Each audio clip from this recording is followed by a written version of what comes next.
Hello, my name is Jeremy with Faith Garden Training Center. Today we're going to be talking about safety and wellness. The thing about safety and wellness is it's all about your protection and understanding how events can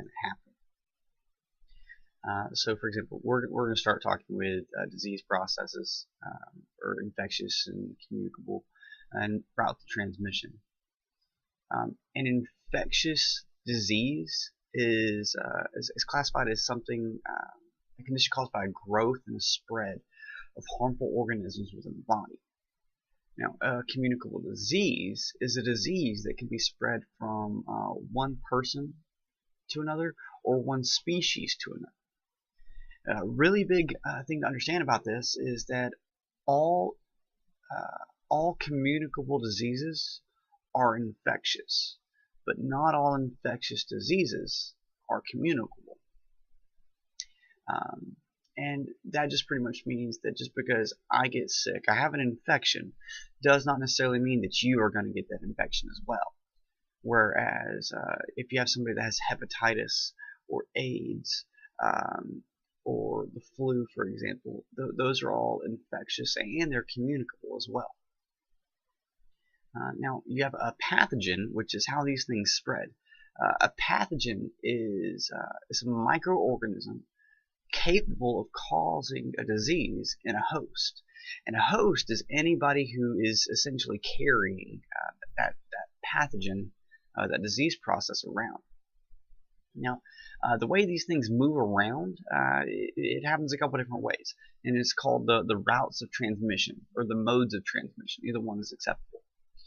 You have direct contact, where you are in direct contact with that pathogen. So, for example, let's say that we're working on a trauma patient. There's blood absolutely everywhere, and you have your gloves on, and you're delivering care, you're controlling the bleeding and all this other stuff. Well, you get to the hospital, you notice that there was a hole that developed in your glove, or maybe one of your gloves fell off, or you took it off because it got slippery and you just kept working.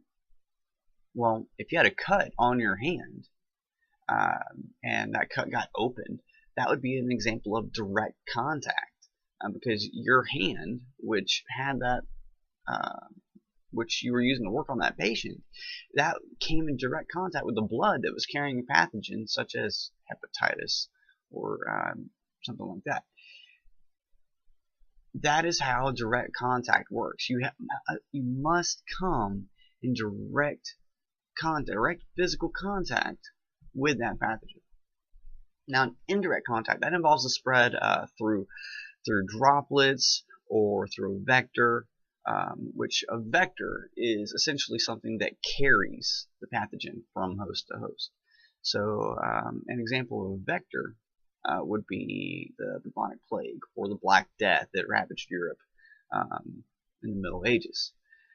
So what happens is the bubonic plague, it was caused by rats, and because Europe didn't have it wasn't very hygienic at the time. They were throwing their waste products, their feces, trash into the street, and it would get swept up. There wasn't really a sewage system. They had contaminated water, food was everywhere, and this was something that brought in a lot of the rodents, a lot of the rats. Well, on the rats, they carried fleas, and the fleas carried the plague. Well, these fleas would infect somebody. They would bite them.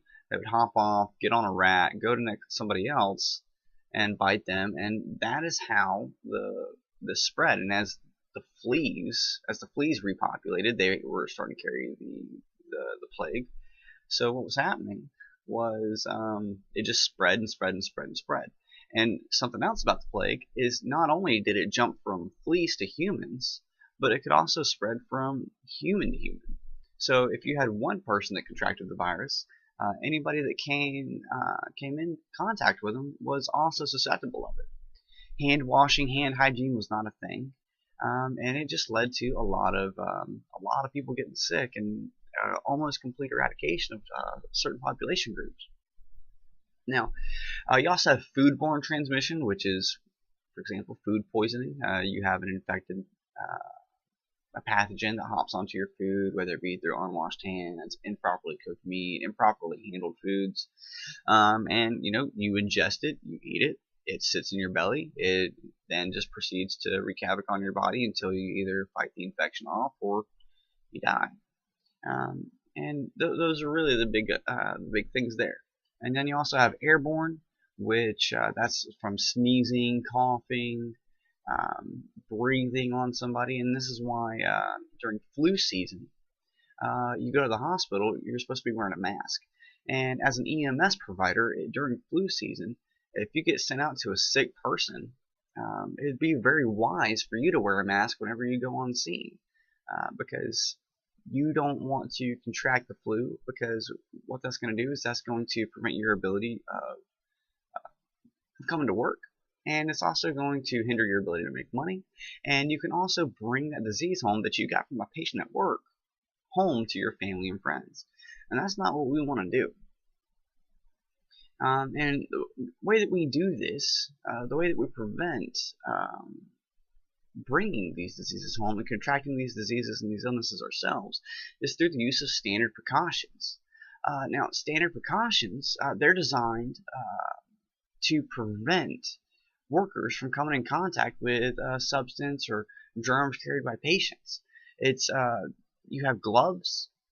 That's part of the standard precautions. You're expected to wash your hands after every patient contact, and hopefully before, but it is a little impractical in our line of work for you to wash your hands before and after every patient contact sometimes, especially if it's really busy, but at the end of the day, you still have to protect yourself.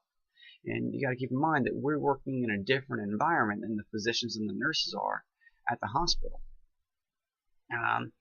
If you cannot wash your hands, you need to use hand sanitizer until you're able to wash your hands, because as they advertise, the alcohol and the hand sanitizer, it'll kill 99.99% of all bacteria. It's just one of those things that we can use to protect ourselves. So keep some hand sanitizer on your truck, use it whenever you can, and stay safe at the end of the day. Another thing you can do to prevent yourself from getting sick is never recap needles, especially if they contain blood on them. So for example, if you get an IV and you miss it, don't take the IV out, take the needle out, and then try to place the catheter back on the needle. That's going to put you at an increased risk of sticking yourself. If you give your patient a medication through the intramuscular route, you need to throw that immediately into the sharp container. That way you don't accidentally stab yourself in the process. Don't reuse the same needle. Just things that anytime you use a sharp, anytime you use anything that has come in contact with blood or any other substance, it needs to go immediately into the sharp container, which is a puncture-proof container that is designed to be able to hold these sharp objects.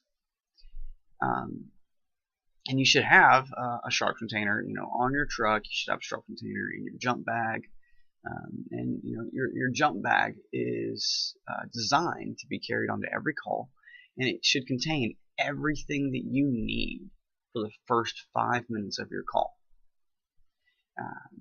So again, we went over the disease transmission processes, went over how to keep ourselves safe, and we also went over communicable and infectious diseases. Remember, protect yourself. Not all infectious diseases are communicable, but all communicable diseases are infectious. Thank you.